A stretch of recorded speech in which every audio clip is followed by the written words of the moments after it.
Different's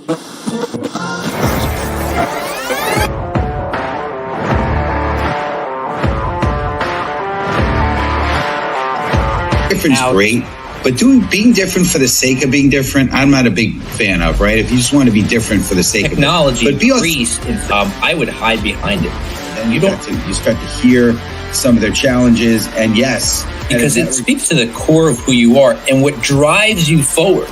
Because what makes you different is what drives you.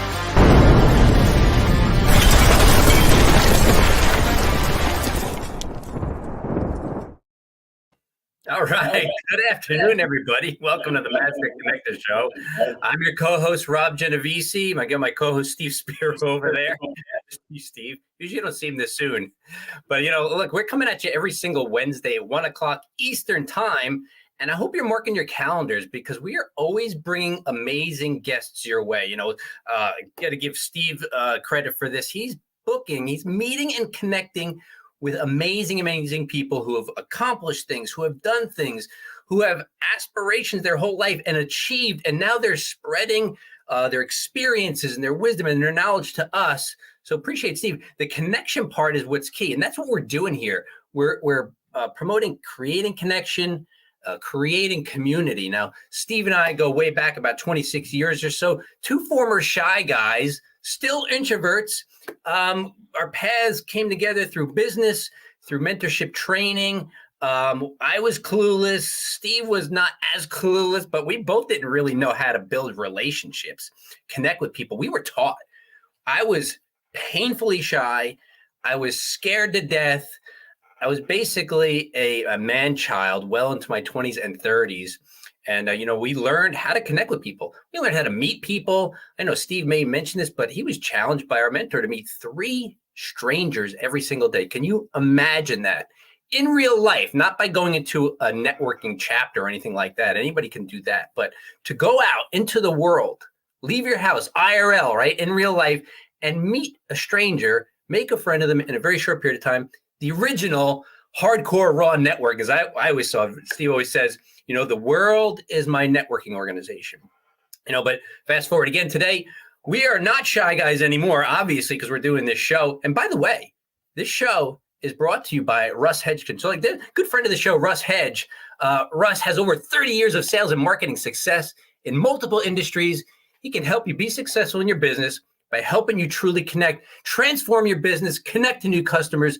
RussHedge.com. Thank you, Russ, for supporting the show. And also to get on top of, a lot of the guests that are coming up. I talked about we have amazing guests. Go to masterconnector.show. We've got a scrolling list of all the upcoming guests. We're booked into next year, believe it or not. Booked into next year with amazing guests. You want to be able to learn from these people because, look, everybody's got a journey, myself included, still on the journey. And it's always helpful to learn from the people who have been down the road that you're going down. That's what mentorship is all about. We're learning here how to connect with people. And thankfully, we always get amazing guests who want to be able to connect with you too. But listen, I don't want to delay this any further. Let's bring him on.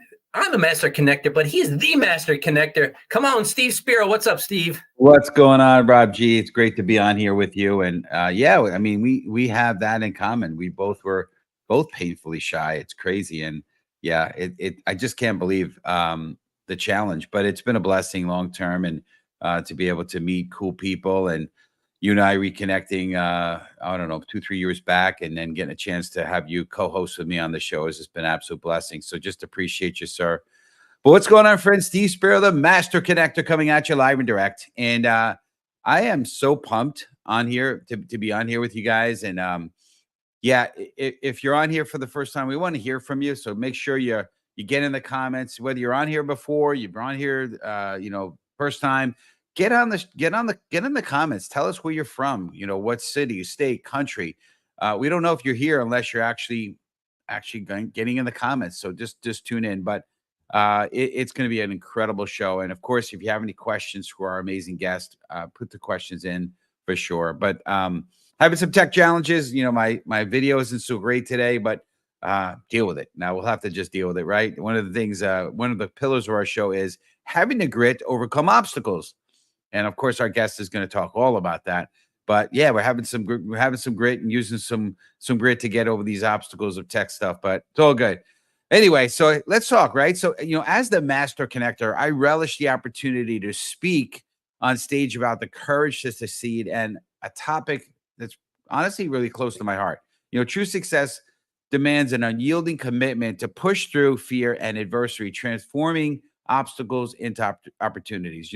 Being that shy and introverted and having to be able to get over that has been an incredible blessing for me in my life, and it's opened some incredible doors. So, I believe that every adversity, there's a seed of equal or greater benefit. So, just having that ability to just take what's thrown at you and turn it into an asset, right? My learning disability, dyslexia, I think has been a great asset for me, being a creative problem solver, and I speak a lot about that. But listen, this courage doesn't mean that we don't face setbacks, but rather that we will persist despite them, learning and growing along the way. As we sort of said, each failure we encounter a stepping stone, or sharpening our resilience and refining our approach.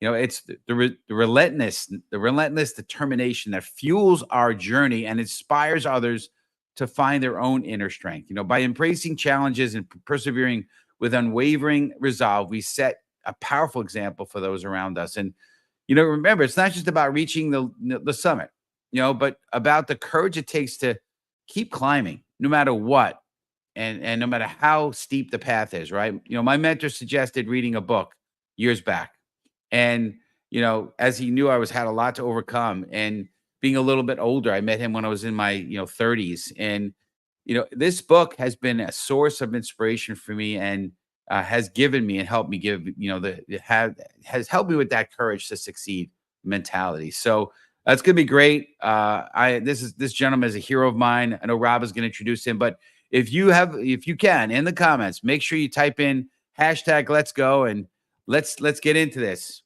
Robbie G, I'll pass to you, sir. All right. Thanks, Steve. Yeah, let's go. Listen, put it in there. #Let's Go, because we are going. Listen, Ruben Gonzalez is a common man who achieved extraordinary things. He wasn't a gifted athlete in school. He was always the last kid picked to play sports. I can relate. He didn't take up the sport of luge until he was 21 years old. 4 years and a few broken bones later, Ruben was competing in the Calgary Winter Olympics. When he competed at the Vancouver Olympics at the age of 47, Ruben became the first person to ever compete in 4 Winter Olympics, each in a different decade. Since 2002, Ruben has spoken for over 100 of the 500 Fortune 500 companies. He's considered one of the top motivational and inspirational speakers in America. His best-selling books have sold over 300,000 copies and have been translated to over 10 languages. His incredible story takes people's excuses away and fills them with the belief and inspiration to face their challenges and fight for their goals and dreams. Please welcome to the show, Ruben Gonzalez. What's up, Ruben? Wow, man, the pressure's on now. You guys did your homework. So I'm a shy guy too, okay? And it's funny, in the pre-show, Steve, you said something about the Tonight Show monologue, and Johnny Carson was painfully shy. So don't use it as an excuse, right? None of us have. You got to mute, Steve. I read a really good book that not quite as good as some of your books, Ruben, but it's The Introvert's Edge to Networking. And in that book, he talks about how actually introverts have an edge on people because we're better listeners, and we're not just trying to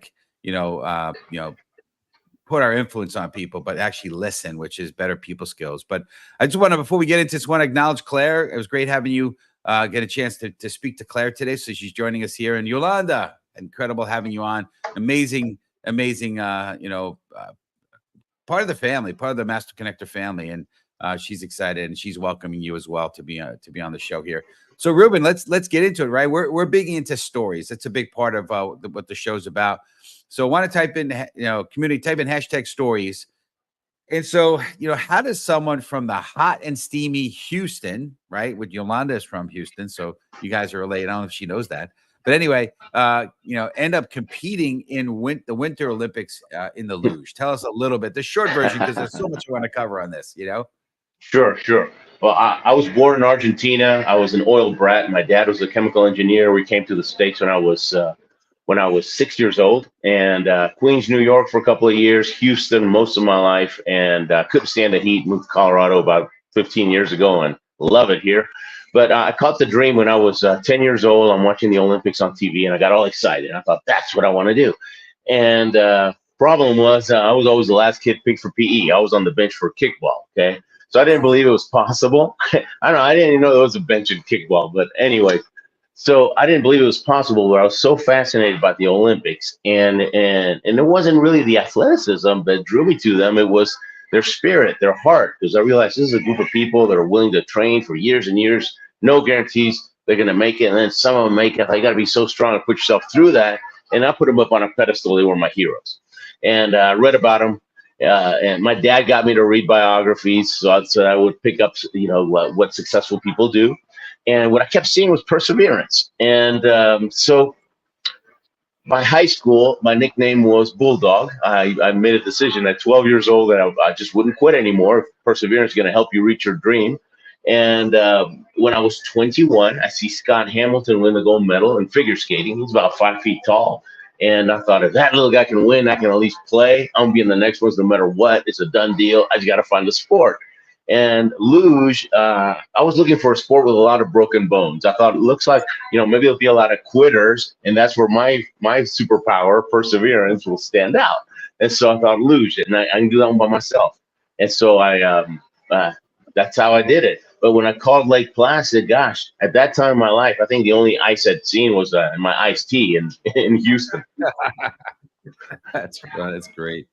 Yeah, that's awesome. We appreciate it. And listen, I so can relate to the persistence. I think one of my superpowers, you get asked a lot of times, what's a superpower? And Rob and I call him Robbie G, but Rob and I have known each other for a long time, and I think he could attest to it. I mean, I don't have a quit bone in my body, because I've learned that if you don't quit, you win.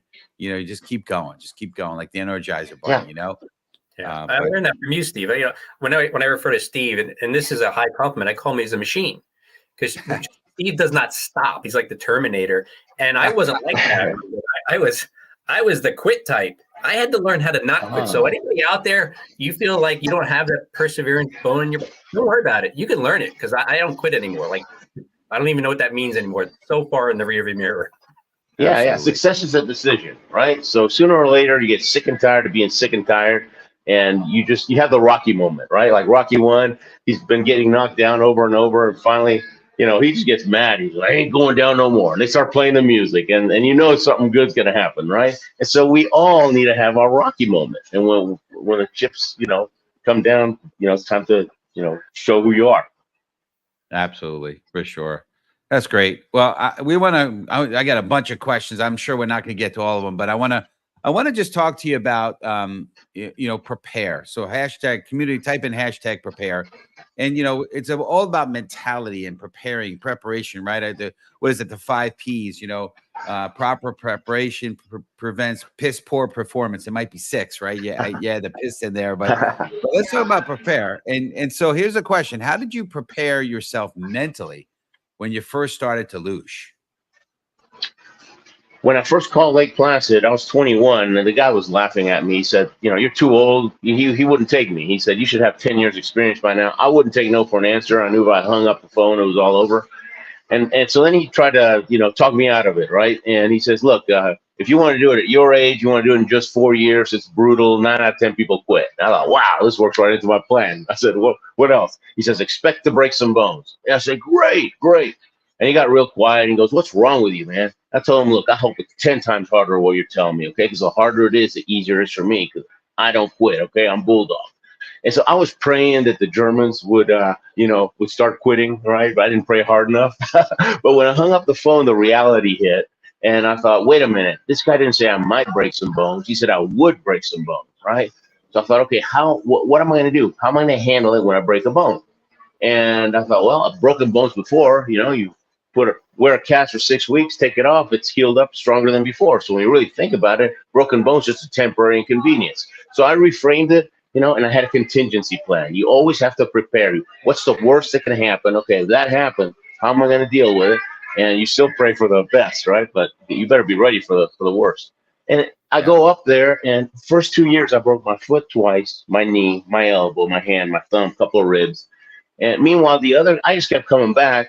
Meanwhile, the other guys are quitting because they got a bruise, right? I mean, maybe they didn't think ahead. Maybe they thought it was going to be easy. I don't. Maybe they didn't want it badly enough, right? Because desire is huge. Okay, desire will determine what makes you quit. So if you want it badly enough, ain't nothing to make you quit. I love that. Love that for sure. Yeah, it's going to be pain in everything, right? Like you're saying, there's pain in everything. So, I mean, whether it's physical pain in the luge or it's emotional pain, you're looking to build a business. We got a lot of business people watching us. You know, there's a pain in the rejection. Oh, they can't take it. If you're in sales, you can't take the pain, so you quit. Like pain's a part of the game, right? Always. Yeah, no doubt. No doubt. And no disrespect to this. I'm not saying these people are pains. In fact, they're a blessing to us. But I want to welcome Trevor on the show here. Again, acknowledging Claire.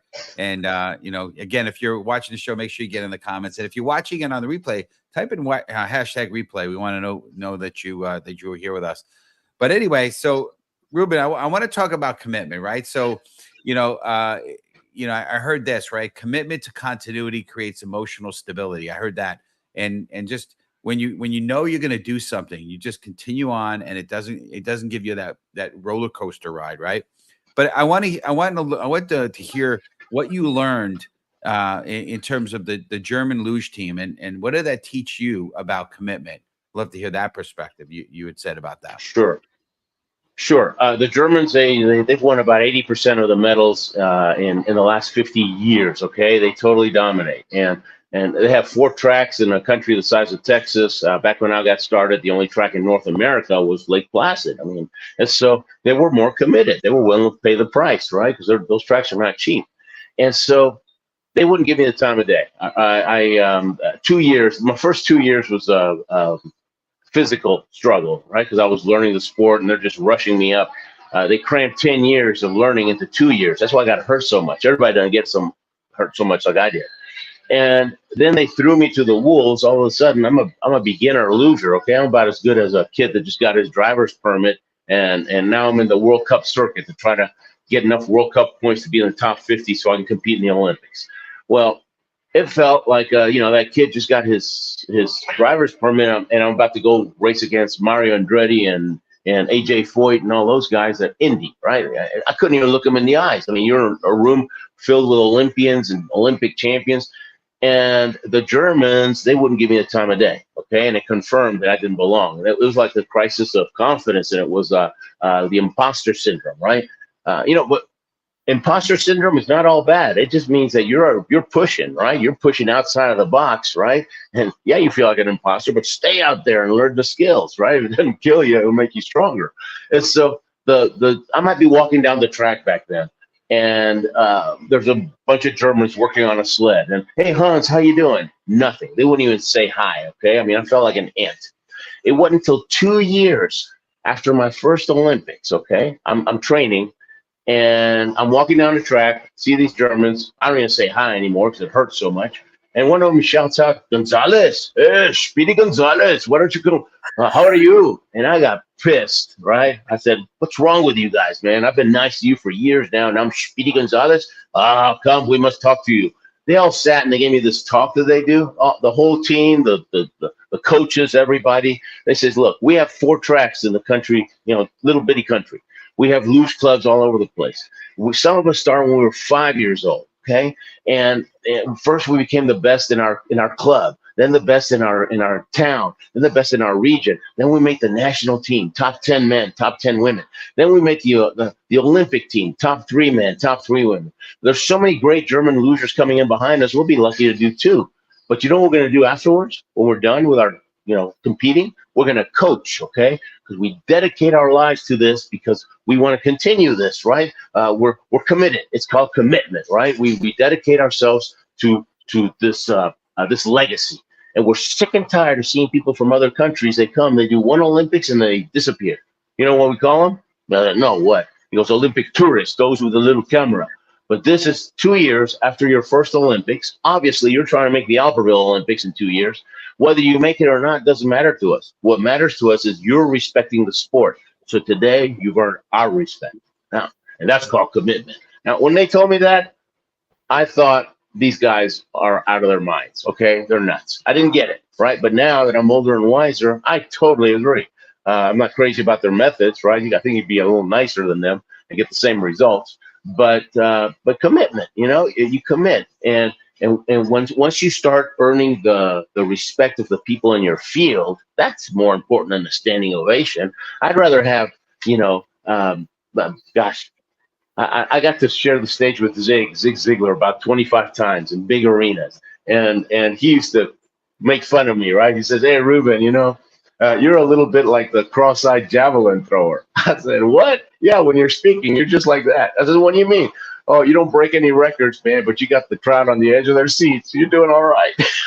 And so getting that from Zig, to me, that's worth 1,000 standing ovations. I couldn't even care less about a standing ovation because they don't know. If somebody comes up to you and they say, "You're the greatest speaker I ever heard," I'm thinking, compared to who, right? Did you listen to Zig? Did you listen to the top guys, right? Otherwise, so that helps me keep from getting a fat head.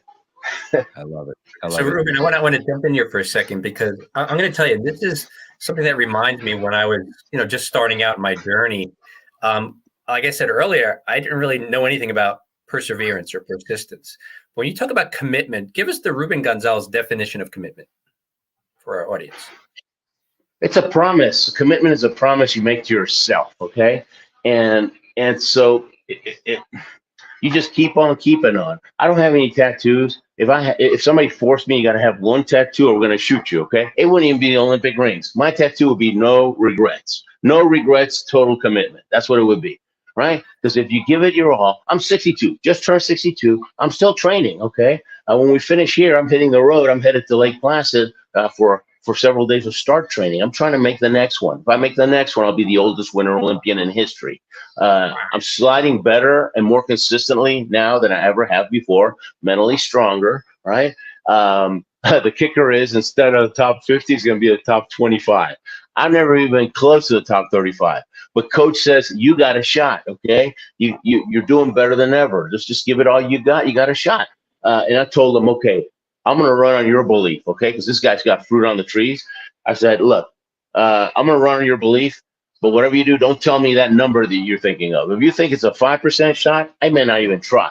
And if you think it's a 95% shot, I probably won't work hard enough. So let's just say we got a shot. I'm going to give it my all. And whether I make it or not, man, I'm going to be a stronger person. I will dig deep inside, right?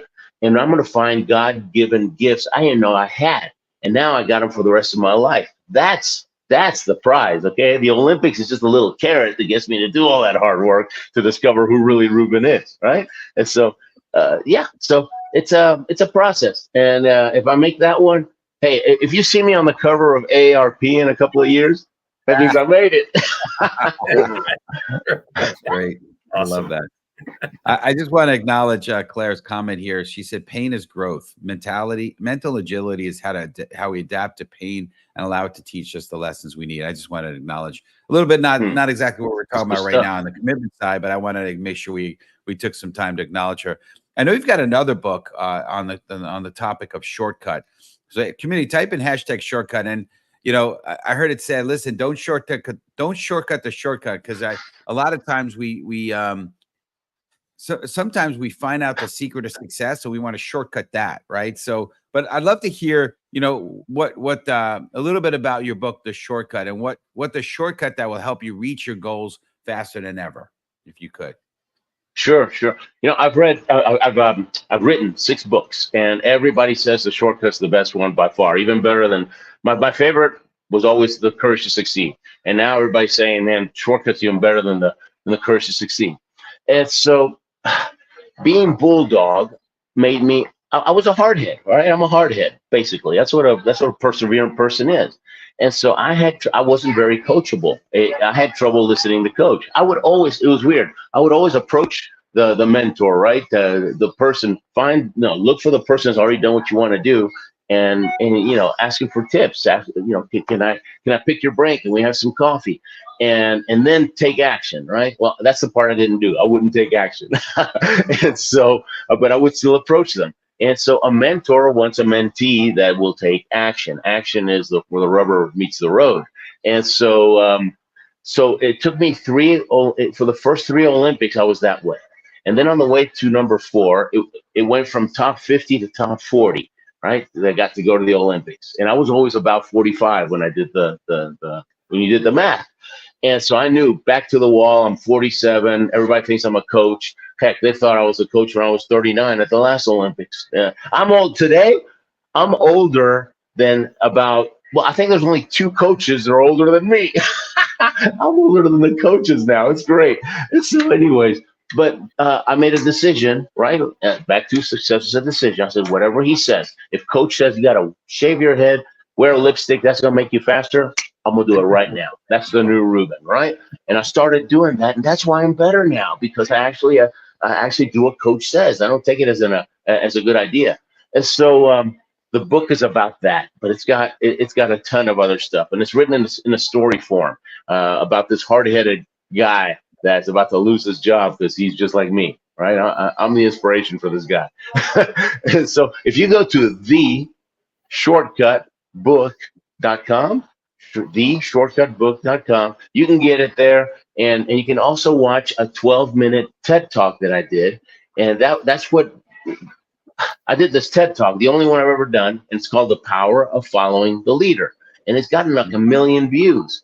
And so I thought, wow, maybe I got so many cards and notes and emails about people that agreed. I thought, man, maybe this is book worthy. And so I wrote the book, and man, everybody says the book is great. So you can, if you're not a reader, watch the video, right? If you're a reader, you can get the book there. So it's theshortcutbook.com.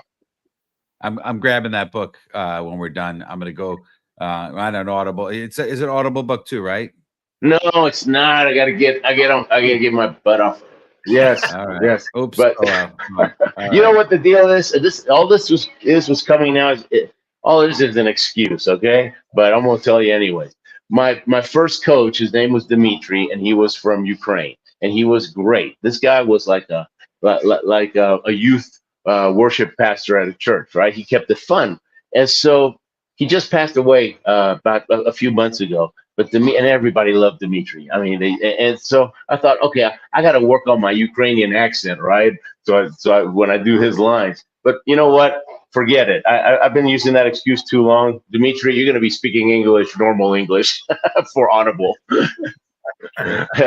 Rest in peace, Coach.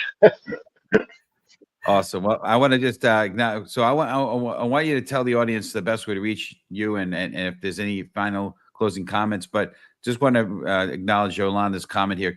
Commitment to yourself is foundation for building confidence and achieving your full potential. But thank you, Yolanda. That was great. But any final closing thoughts, and then anything, best way for our community to reach you? You've been incredible. Such an honor to have you on, sir. I just appreciate it big time. Like I said, hero of mine. You guys are awesome. Yeah, thank you. Look forward to meeting you all in 3D one day. So I realize, I'm a reader. I've always been a student of success. I love it, but I realize that I'm kind of rare that way, and you proved it with Audible, right? But I did this a couple of years ago. I went to a studio and I did this online course, and it's just an hour long, but it's like drinking from a fire hose, I swear. And I tell people, when you get this, put a reminder every 6 months to do it every year. I mean, every 6 months, because it's only an hour, and just take notes, because something different will pop up actually, depending on your circumstances, and you're growing as a person. And so it's awesome stuff. Okay, don't think it's just an hour. Think it's like 100 hours crammed into 1 hour. But I think it's only $100. So if you go to RubenU.com, RubenU.com. I was awful at my university, okay? All right, but I got my own university now. RubenU. So RubenU.com, you can get it there. And if you're more of a visual, audible type of person, you get a ton out of that. Love that. Appreciate that. Great stuff. Well, Ruben, we're going to throw you into the green room. If you have a few minutes to stick around after the show's done, we'd love to thank you and say hello to you and just to appreciate you. So, Ruben, see you soon. You've been a blessing to our community. Thank you again. Thank you, Ruben. Appreciate it. All right. Good. Boy, Steve, I remember, man, he was saying he wrote The Courage to Succeed in 2005 or 6. I mean, Yeah. it's longer than that, but I remember reading that book, and I was, in the beginning I said I was clueless in my 20s, but I was in my 30s or so when I read his book. It made such an impact because his story is so incredible. So listen, everybody, certainly pick up Ruben's latest book, The Shortcut, at theshortcutbook.com, and also pick up The Courage to Succeed.